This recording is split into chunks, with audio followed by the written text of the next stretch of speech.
Tina, this one she's done Ragbri on a fat bike, which is not an easy task. Yeah, that's a pretty big bike to push. Yeah. So I did it. I was proud of doing it. I will never do it again because you're slow. It's just, revolutions per minute. It's a bigger tires, all that physics comes into play, but it was fun to say I did it. I'll ride my fat bike to run errands or just on a quick ride. And then I might a few days later go ride my road bike on a 50-mile adventure. But then you have Mandy who rides her bikes everywhere too. So it's eclectic. Yeah. Well, like Tina said, we all have more than one bike. So I've got a road bike when it's wet out. I got a mountain bike to go ride the trails. I have a fat bike to ride in the winter. So I think, what is it? You need as many bikes plus one, they say. Yeah.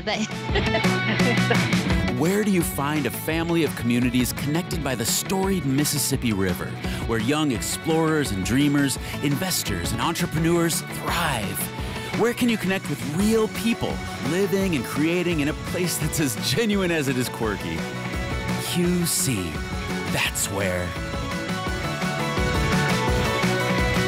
Hey, thanks for listening to QC That's Where. I'm Katrina, your host, and I am here today with Mandy Griesenbeck, the race and event director for Friends of Off-Road Cycling, and Tina Anderson, the social media PR extraordinaire from the Quad City Biking Club. How are the two of you today? I'm great. I'm doing well, thank you. Really appreciative that you guys are on here with me. It's spring of 2022. We are, if not already, into the thick of biking season, just with the weather getting nicer, but obviously biking is an all-year event for the true passionates. So I really appreciate you guys talking to me. And I wanted to just get into what is the Quad City biking scene all about from your perspective? Tina, do you want to hit this one first? Okay. Yeah, I think the Quad City biking scene really has an eclectic mix because it attracts people from all walks of life. It's people using our amazing trail systems to provide choice in transportation. We have people out there for fitness. We have those new to biking, whether they're 2 to 100 that can get out and use the trail system. And it's easy to bike to get dinner or run errands in many areas of the Quad Cities. And then there's the fitness and exercise opportunity for cyclists in the area. And I think on the fork side, since we mountain bike, we offer a different option. We ride the mountain bike trails. And of course, when it rains, we ride the hardtop trails. So that's kind of where we're all cyclists, and we all just want to get out there and exercise and have a good time. That's something unique about the Quad Cities, that it does offer both types of biking, whether you are a mountain biker or you are a road biker. How do you feel the Quad Cities accommodates for each style? I think people would be surprised that we actually have 8 mountain bike trails in the area. That's kind of a well-kept secret. It's getting out a little bit more and more, but it's pretty unique. And we have our trails. I've ridden out of town, and some of our trails are better than the out-of-town trails I visited. We have pretty good quality mountain bike trails here in this area. Yeah, I think we're very fortunate in this area because whether you're a mountain biker, a road bike, a hybrid, we have options. You will see a lot of people cross over or own multiple bikes. There's a joke, if you will, that you can never have too many bikes. And I think because there is a lot of cross connections. Like to get on the trail at Sylvan, you pass the hard trails. So the communities often kind of come together, and a lot of the people in both communities know each other. Like Mandy and I see each other, even though I mainly ride a road bike, I still own a mountain bike. I'm not as great of a mountain biker. I'm very slow and cautious, where Mandy is more full speed ahead. But I think there's great collaboration, and we have a very diverse community and support to maintain both types of trails. So like if I'm new to the area, I want to join a biking club or, just kind of get my feet wet. What would you recommend as far as which one to choose? Or do you have members of both that cross over? It really probably depends on what kind of biking you like. If you're a mountain biker, you'll probably lean towards the fork side for mountain biking. Road, if you do more road gravel, you lean towards QCBC. But I'm sure we've got members on both sides, and we support each other. Yeah, I would agree with that statement. And sometimes it's because you might start road biking, but you might meet somebody through a various stop or event, and you're like Friends of Off-Road Cycling, they host introductory days to mountain biking. So somebody who might be mainly a road biker, it's a great opportunity to get out and try something in a safe, supported environment to learn maybe a different sport, because mountain biking can be done in more adverse conditions, for example, like winter. Right. Like, would a fat tire bike be considered a mountain bike? I would say in the beginning it was, but you're seeing people ride fat bikes more and more. Like Tina, this one, she's done rag bri on a fat bike, which is not an easy task. Yeah, that's a pretty big bike to push. Yeah. So I did it. I was proud of doing it. I will never do it again because you're slow. It's just, revolutions per minute. It's a bigger tires, all that physics comes into play, but it was fun to say I did it. I'll ride my fat bike to run errands or just on a quick ride. And then I might a few days later go ride my road bike on a 50-mile adventure. But then you have Mandy, who rides her bikes everywhere too. So it's eclectic. Yeah. Like Tina said, we all have more than one bike. So I've got a road bike when it's wet out. I got a mountain bike to go ride the trails. I have a fat bike to ride in the winter. So I think, what is it? You need as many bikes plus one, they say. Yeah. It's a lifestyle, right? I mean, you can get anywhere on your bike, 2 wheels and some shoes, and you're out the door ready to go. Yeah. If you ride one style of bike, you probably ride the other, or you've tried mountain biking, you probably ride road, or you ride road, you've probably tried mountain biking.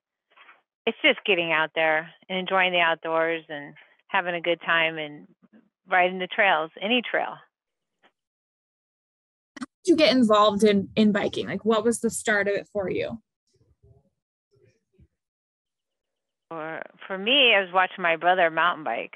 My brother was one of the people that helped start it in the Quad Cities. Fork has been around for 25 years this year. We celebrate our 25th anniversary. So I kept watching him and then some other friends of ours, and I'm like, I can do that. I'm going to try that. But I had been riding just a regular, like a hybrid bike on the bike path, and just watching them, and then doing Mountain Bike 101, which Fork was putting on, and tried it a couple of times. Like, I can do this. And I finally did it about 10 years ago and got into it.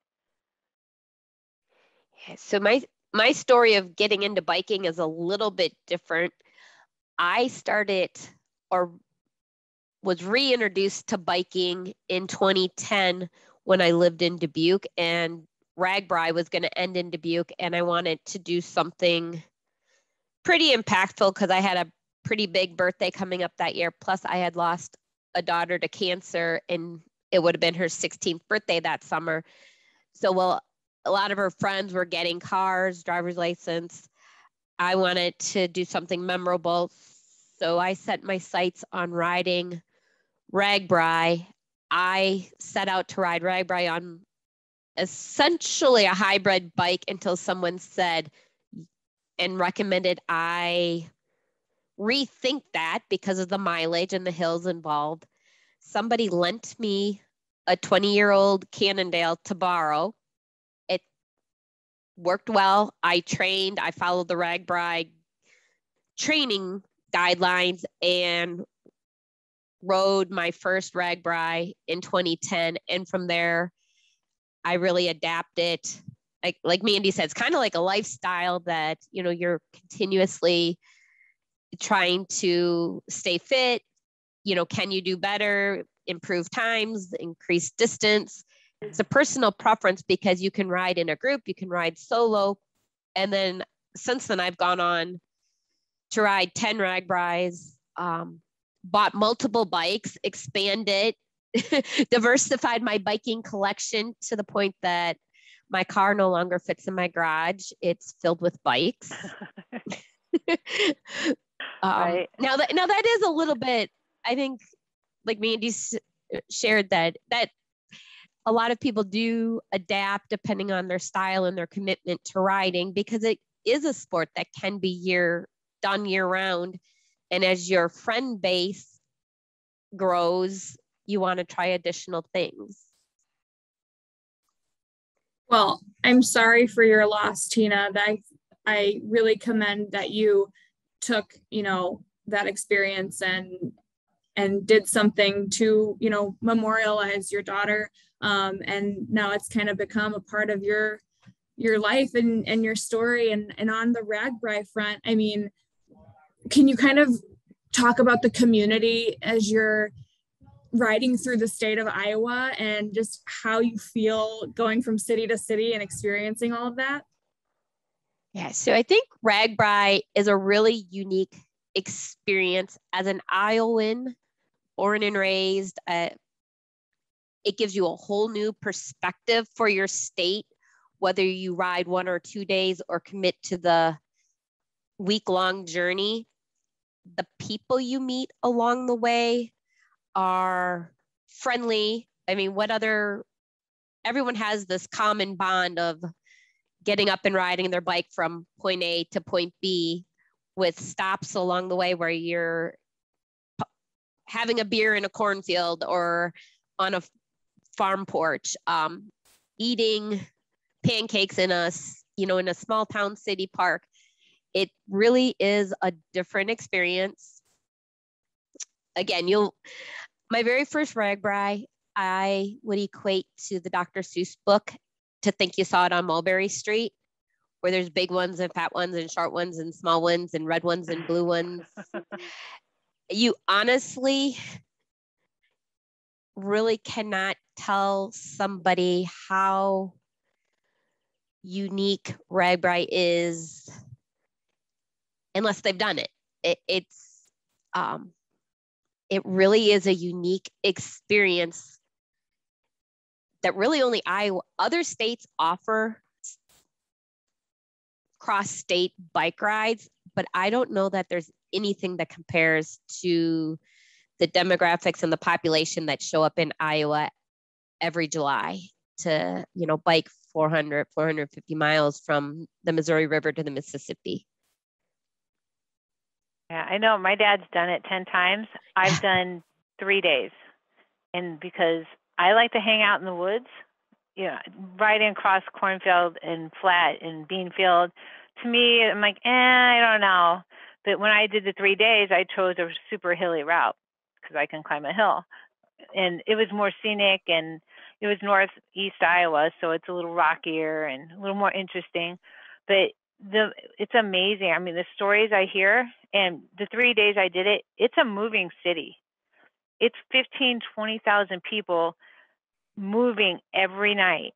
And you get up in that town, they pack up, everybody gets on their bike and they move, and you get to the next town, and the campers and people are setting up tents. and that town has an extra 20,000 people that night, and 12 hours later it's packed up and the city moves on to the next town. It's a really amazing logistic feat, I think. And it's cool. I mean, the buses, and I've seen the 3 days I did it, there was like a luxury tent and like first class tent with catering, with first class meals. And I was like, wow, people are serious about their RAGBRAI.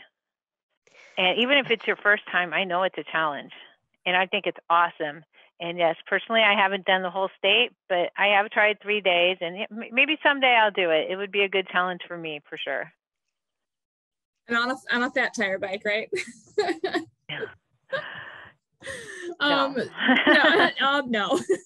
So what involvement do QCBC and Fork have in RAGBRAI? So the Quad City Bike Club operates our charter service where they will take about 300 people. They will depart from Bettendorf on the Saturday. So this year it's Saturday, July the 23rd, and they'll take the buses out to Sergeant Bluff. And then some people will disperse to their own teams, and probably about 200 people will stay with the Quad City Bike Club. They will bike, but they'll have U-Hauls that, like Mandy shared earlier, will haul their gear from city to city, and they become their own little community. They'll build friendships. Some people come back year after year. You do not have to be a Quad City Bike Club member to use their service. The Quad City Bike Club has been a recognized charter service for, I think it's about 45 years. So the representative, Dixon Novi, also is very involved with the RAGBRAI Planning Commission. He pre-rides the trails.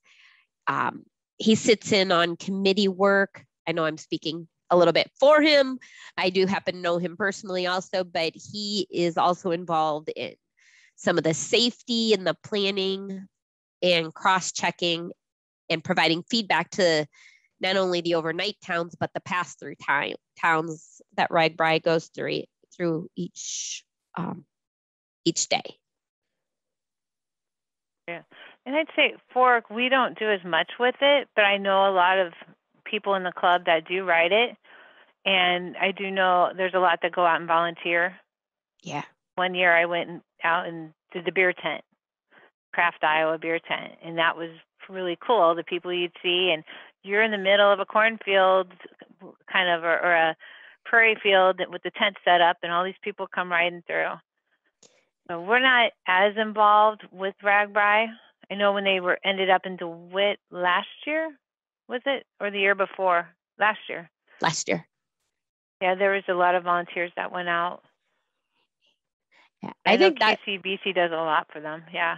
Yeah, I think that's kind of what's important is, so like Fork, if it's not their riding format, they come out and volunteer, which is really cool for somebody like on a road bike like me to roll up into a let's call it a strange city, and all of a sudden you see friends that you probably weren't expecting to see. So a lot of involvement in the community, not only here in the Quad Cities, but across the state.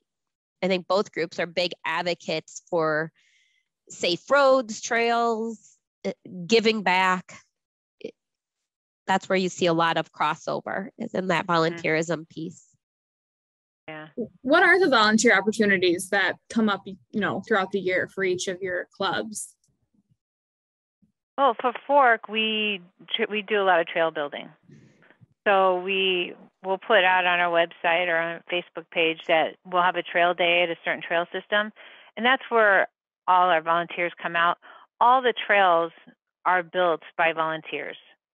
That's the biggest thing, or even unknown to a lot of people, that, Sunderbrook, Illinois, Dorrance, Sylvan, Scott County, Fork built the trails.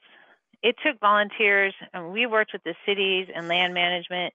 And once we got permission, it took all volunteer labor to build those trails, to lay them out, to get them flat, to clear the brush. And a lot of people think it's the city doing that or the parks. it's all fork labor. It's all fork volunteers doing it. And that's our biggest volunteer base.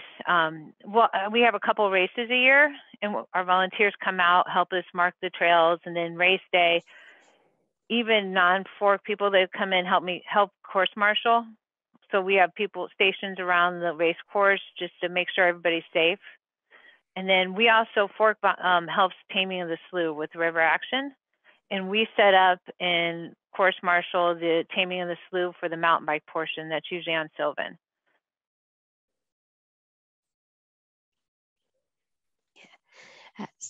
So like volunteer opportunities that the Quad City Bike Club is involved in, they will do roadway cleanups. There's a couple sections of road throughout the area that they clean up trash a couple times a year. They do advocacy both at local and state levels, advocating for safe trails, road choice.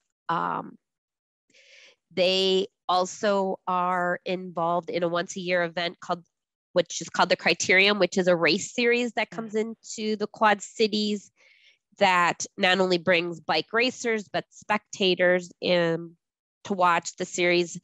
The last few years, the Criterium has been held in the village of East Davenport, but the race series has been around for, I think, over 20 years. It could be even longer.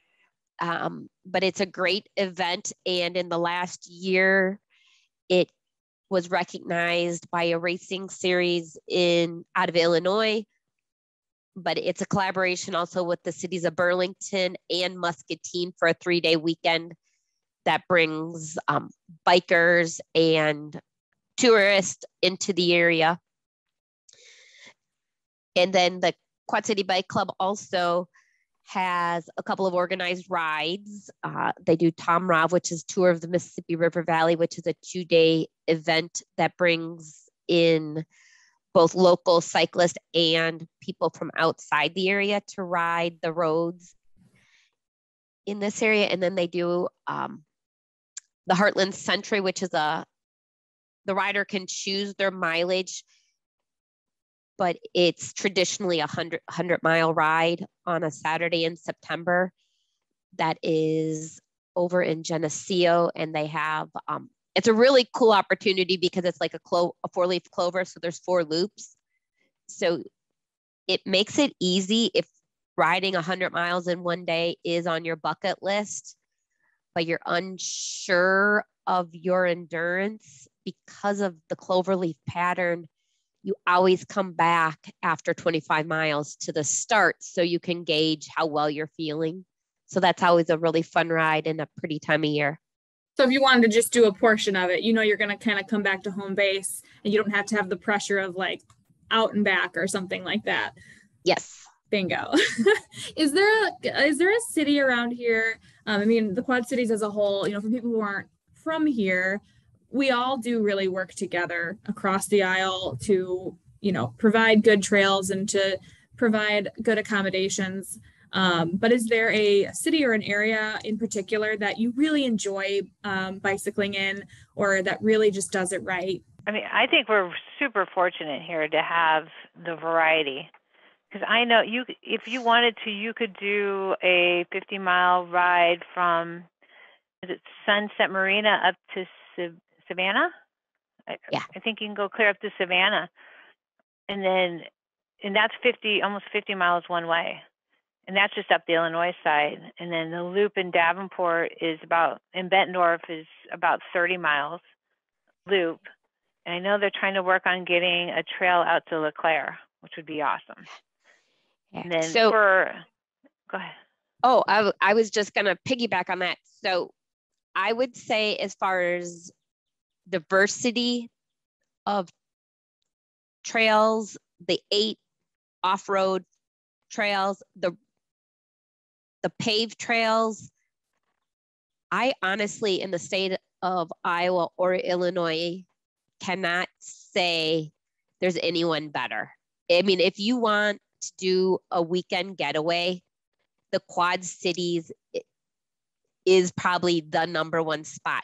Now, Des Moines has some really nice trail systems, but it's not the diversity. And Cedar Rapids has some really nice trail systems. But if you want to ride a lot of miles on paved trails, I think the Quad Cities is probably your number one spot. And then if you have multiple bikes, it's the place to come and try out a lot of different surfaces. And Fork, we started a thing with Fork called the Enduro, and we've actually managed to hook all our trails up using the bike paths and some roads, starting in our DeWitt Trail system. We ride that trail, then we ride the road to Scott County Park, and you ride that mountain bike trail, and then you ride the road to Sunderbrook. And on the way to Sunderbrook, you're able to jump on the hardtop trails in Davenport, ride out to Sunderbrook, ride that trail, then ride the hardtop or the trails to Sylvan, ride that trail, and then we do Stevens Park and Moline, and then we get back on the hardtop trails and ride clear out to Rapid City and ride Illinois mountain bike trail, jump back on the road or the hard trails, and then ride out to Dorrance and Port Byron. And that's a 100-mile ride. That it's just a ride, and it's about a 12-hour deal, but you got 42 miles of mountain bike trail and 60 miles of road and hardtop, and linked all together. And I don't know any place that you could do that. I personally have never done it, but I've met people like Mandy who have done it, and it definitely takes a level of strength and endurance because of the different terrains. You gotta do a little bit of both. Well, what's the longest or most difficult ride you've ever taken, both for each of you? Probably the Duro. Yeah, that's probably my toughest ride. Yep, and I've finished it twice. My gosh.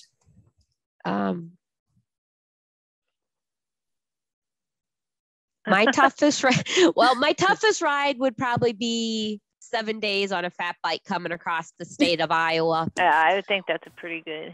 With that last day coming through I think it's called the Yellow Forest up by Harper's Ferry in Waukon area. They call it like the Iowa Alps because of the elevations.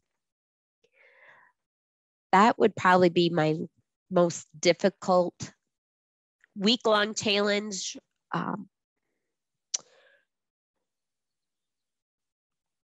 Something I want to do. The ride I did. The 3 days I did because of the elevation and walk on. Yep, it was beautiful. Yeah, I had no idea that's what it looked like up there. A challenge for the body and mind. Sure.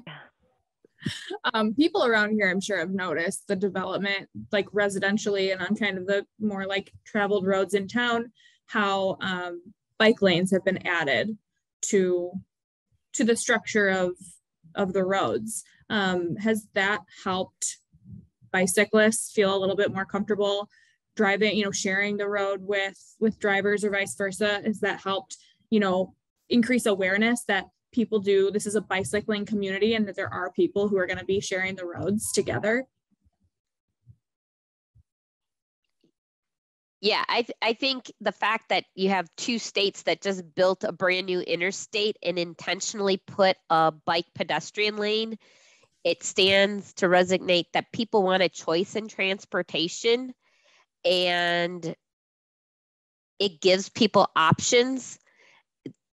I'm not going to be able to quote the data, but the data supports that if somebody has access to a bike over just walking, their income potential increases drastically as far as being able to get to a job. But then, for myself, it just gives me more opportunities to go explore in a safer environment, although bikes do have access and are by law allowed to travel on the roadway. Having bike lanes does give additional securities and safety.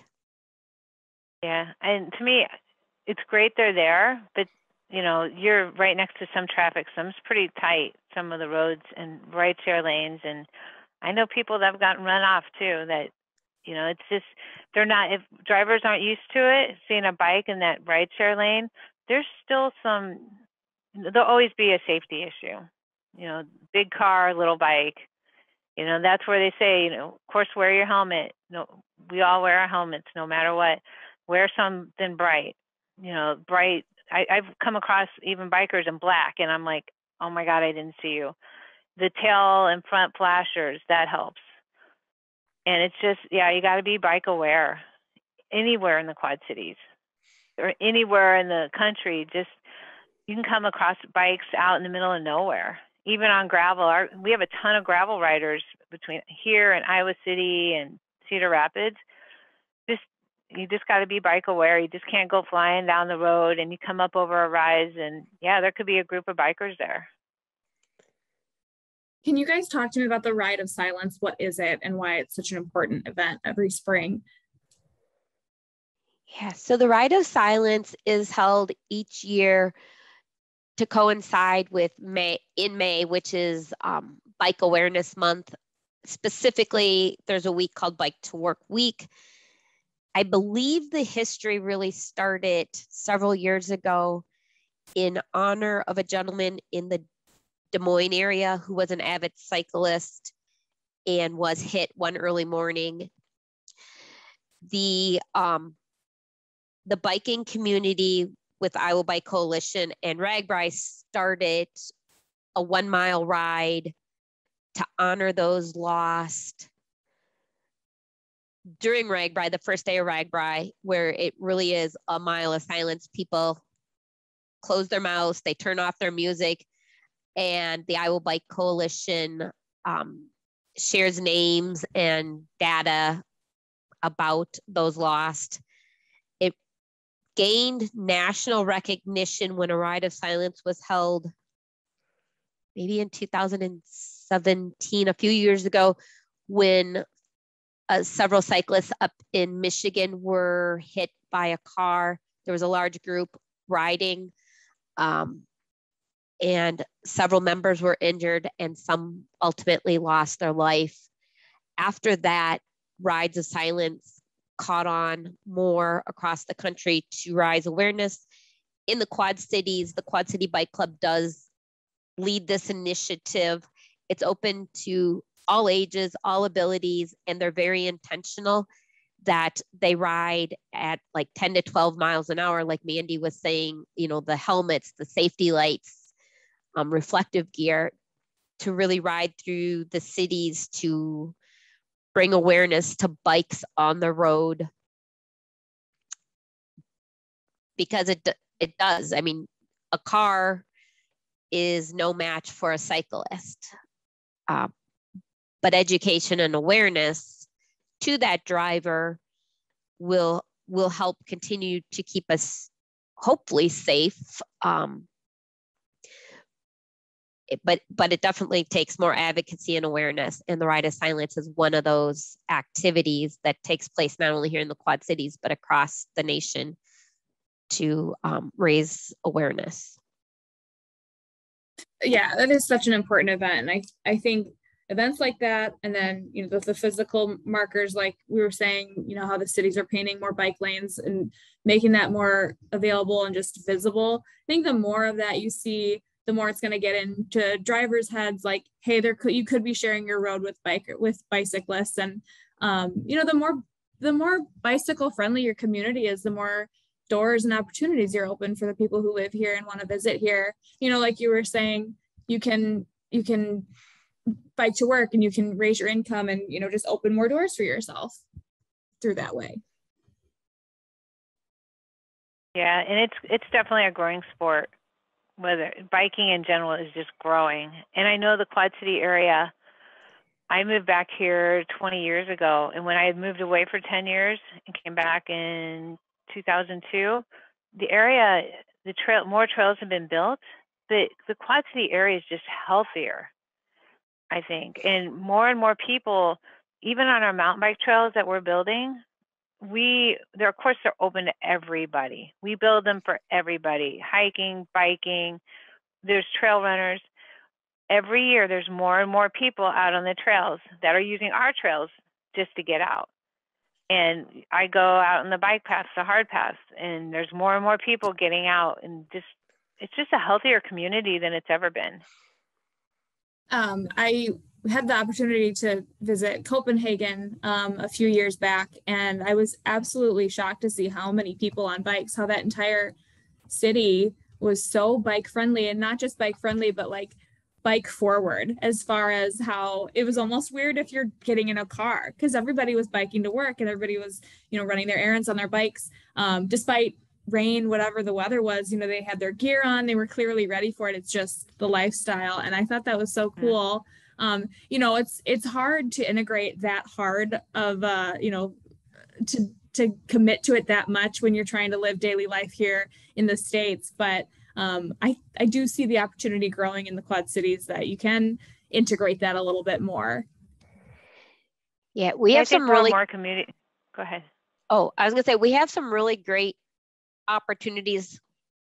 The I-74 bridge project was just the start. The city of Davenport has money allocated to a couple of north-south connectors. Mandy mentioned trying to connect up to the city of LeClaire. Eldridge. Yes. And LeClaire. And that's right. The Eldridge trails. Yep. It will, as the community in the Quad Cities grows, it's nice to see that our government is and our city planners are investing in that infrastructure to provide options for transportation. Safe options. Yes. It's awesome when they build these trails off the road. This is it Eldridge to north of there. There's a hardtop bike path that connects, not Parkview, but I can't think of the name of the town, but it rides out of Eldridge north. It's about 5 mile trail system that I didn't even know was to there. Long Grove. Long Grove, yep. It's set off the road. I had no idea it was there until I did the Duro, and they took us down that road.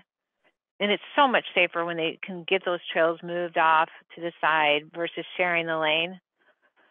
I feel better about it just because I ride in the woods. The only things I worry about are trees and rocks. And I hit them, they don't hit me. So they don't move at all, no matter how hard you hit them. They don't mind. It's fine. So what is, for each of you, what is on your bicycling bucket list? Ooh. I do need to do Ragbri. Someday I should do Ragbri for sure. Tina will probably have to drag me out.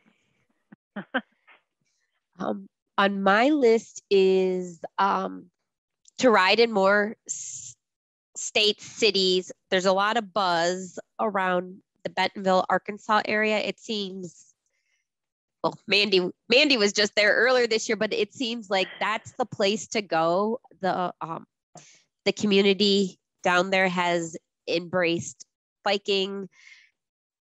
They have both mountain bike and paved trails, is my understanding. Yep. That was on my list. And the more I hear about the area, it sounds like a really good destination getaway from somebody in the Quad Cities who might want to go away. And you need to go get us some reciprocals there. Do some house swaps or something. There you go. Hotel swaps. Hotel. Yeah, that area is for sure growing. They've connected their trail systems. I know Madison has a great trail system, and I think in Des Moines, Madison and maybe Des Moines have the rental bikes like they do in Copenhagen or Amsterdam. There are some cities that are doing that borrow a bike kind of program to get from point A to point B, and you drop it off, and then somebody else picks it up and rides it to another point. That's starting to grow in the bigger cities. Yeah, a lot of cities have those. We don't quite have that here integrated in the Quad Cities, but one thing I do want to mention is that at Visit Quad Cities, here downtown Moline, we do offer free bike rentals to anybody. So you can come on in and take a look at what we've got. We've got helmets, obviously, and a really nice selection of bikes to take out and explore. There's bridges to connect from Illinois to Iowa. And like you guys were saying, the trail networks are just fantastic around here. So that's something we definitely offer to both people who live here and people who are visiting. So for anyone who wants to get more into bicycling, how can they find each of your clubs and what do they need to do to get involved? Yeah. Go ahead, Tina. So to get information on the Quad City Bike Club, there's a Facebook page that's really easy to follow along. And then there is also a website, qcbc.org, where there is a calendar of all public events. You don't need to be a member. You can come out, try it. And if you like it, membership is $30 a year. And I'll tell you, with that, you're helping pay for advocacy, but there's a couple of socials. There's a picnic in the spring and fall. So I kind of think of it also as getting 2 free meals for my membership. so overall, the investment for what you get out of it is, I would say, a low investment, but that's how you find out. qcbc.org. And Fork is qcfork.org, and that's FORC. And we also have a Facebook page. Our membership is $20 single, $30 for a family. That money actually goes right back into our trails. We fund our own trails, and most of it comes out of membership and our races. And so, yeah, trails don't build themselves. Like I said, it's all volunteer labor, and our club works together to get these trails built and maintained. And this weekend, we're going to have our 25th anniversary weekend, and we start with a night ride at Scott County Park. Hopefully the rain's done for the week and it's dry by then. And then we'll hit some trails Saturday, and then we have a family ride in DeWitt on Sunday. Tina, you could ride DeWitt on your fat bike. And then we have a picnic after. Not a bad idea. We're just trying to get people out here. DeWitt's a wonderful, nice and flat trail. It's a great trail to learn on. And that's an unknown secret, that there's a trail in DeWitt, and it's beautiful. And it's got a hardtop trail running through it too. And there's a map showing the network of trails on qcfork.org. Yeah, if you click on the trail systems at the top, it says our trails, and then there's a map on each trail system. Just click on the trail name. All these hidden treasures are just they're a click away from being discovered. Yep. Yeah. And if you see any Fork members out there, we're happy to show you around or let you know, what's good to ride, how to ride it. And just like in QCBC, like in Tina and her other events, we ride together. There's so many things we do together. We may ride different styles, but in the end, we do end up doing a lot of things together. Yeah. I think as you're attracting people as a tourist destination, if you ask anyone, they are more than willing to. I think the great thing about the Quad Cities is people are so nice and friendly. I know I've been stopped before. People have asked like how they might get to a restaurant or a brewery or a pizza place because they have the various trails that Visit Quad Cities puts out. And people are so helpful to point you in the right direction or make recommendations if you're out and you need to get something to eat or drink. There's a lot of ways. Like you said, Tina, it's a destination. I mean, people, even out of Chicago, I think if they knew how much hardtop and how much mountain bike trail, and we have the brew pubs, and we have so many cafes, it's a weekend destination, 2 or 3 hour drive. And I think people would really be surprised what is here in the Quad Cities for trails. It's pretty cool. Yeah, I've had the opportunity to volunteer during what's called Bike Expo every January in the Des Moines area. I can't believe how many people ask me, and on the spot, I can throw together a 2-night, 3-day itinerary of routes that you won't repeat. You can do multiple routes depending on your riding level and experience a lot of really cool things in our community. And you don't have to stay in a hotel. There's Airbnbs here. There's some great campgrounds. I mean, over on the Illinois side between Illinois and Scott County. Scott County. Park has a huge campground. Lots of opportunities to come in here and visit, which is pretty exciting. And when people come here, they really are surprised. Yeah, there's definitely, it's unique for this size of a community. And I think it's a surprise to people when they see just how easily accessible all of our amenities are by bike or on foot or by car. Yeah, it's a really great, like, low hassle place to come and spend a weekend, you know, where you can throw together several itineraries and you'll never do the same thing twice if you don't want to. So yeah. I really want to hit you guys with my famous question, fill in the blank here. QC, that's where. Mandy, do you want to go first? That's where I get outdoors and ride the trails. And mine is, we ride bikes for fun and fitness. Perfect. Beautifully said. Thank you both so much for being part of this podcast today. Again, qcbc.org and qcfork.org will be your best places to learn more about these clubs and where they ride and how you can get involved. And of course, always visit quadcities.com, our events calendar for great activities and ideas, things to do while you're here visiting, or if you live here. So come and visit our sites, and thanks for listening. Thanks for listening to QC, That's Where, a podcast powered by Visit Quad Cities. Text Visit QC to 38314 for insider events, activities, and updates sent straight to your phone. That's VISITQC, one word, to 38314. Message and data rates may apply.